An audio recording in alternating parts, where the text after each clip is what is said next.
This is more about living in the time of the coronavirus epidemic.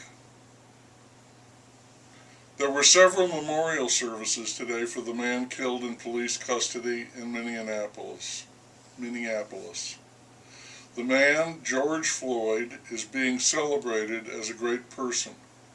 As far as I know, he is significant only in his horrifying death.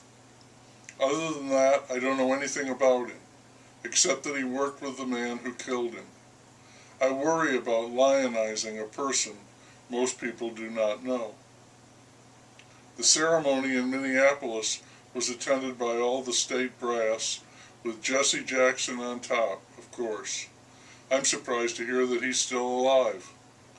My city has been given a list of 40 demands by a black group I've not heard of before this.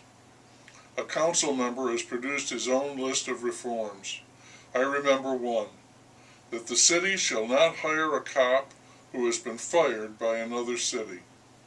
Another prime example of a government servant protecting me. I'm so thankful. All 4 officers involved in the death have now been charged and arrested, the one with second-degree murder, the others with aiding and abetting that crime. I would like to know more about George Floyd and his relation to the man who killed him, even if it had no bearing on his death, so that I would know it had no bearing on his death. Everyone, or nearly everyone, is insisting that these officers cannot beat the rap, but the possibility exists that they might.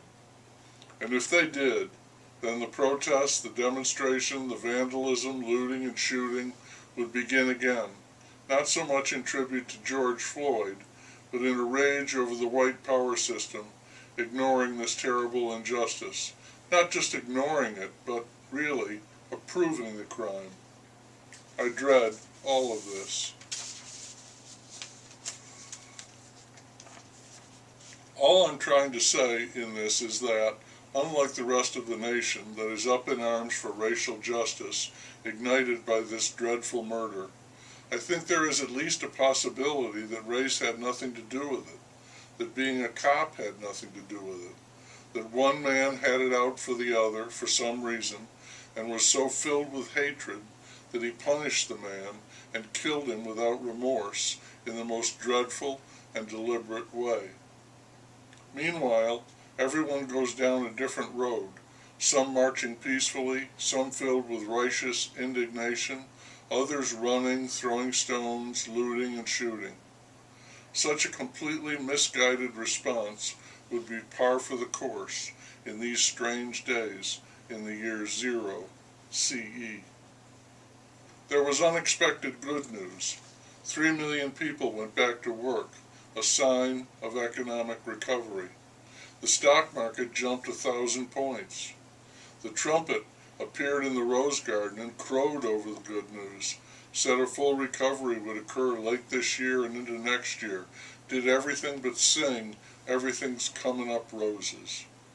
He dismissed the plans of his opponents as baby talk, and took a few more swipes at China. It was a good day for the trumpet, one he needed. He was bristling with energy and promise.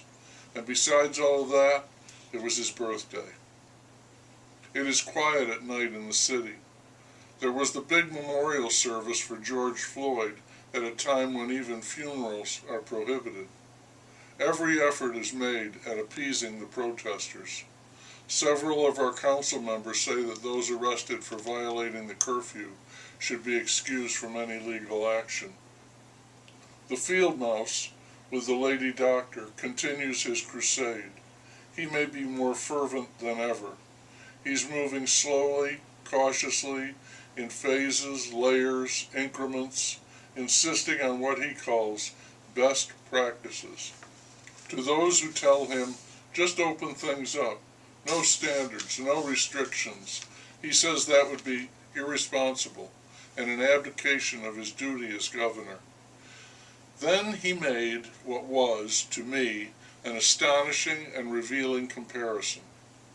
"Look," he said, "an alcoholic may drink at home. We may pity him, but he can do that. But if he's out driving in a car, That's different. My duty is to protect the people of this state, and I intend to do that.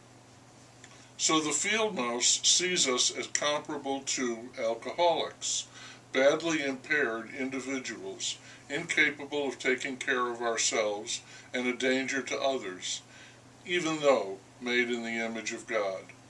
We need his assistance, lest we all kill each other. He loves us, and he knows we need him desperately. He also touched on his strike force for racial equality and his task force for the nursing homes. He's a busy guy. We're all a bunch of drunks. Where, oh where, would we be without him?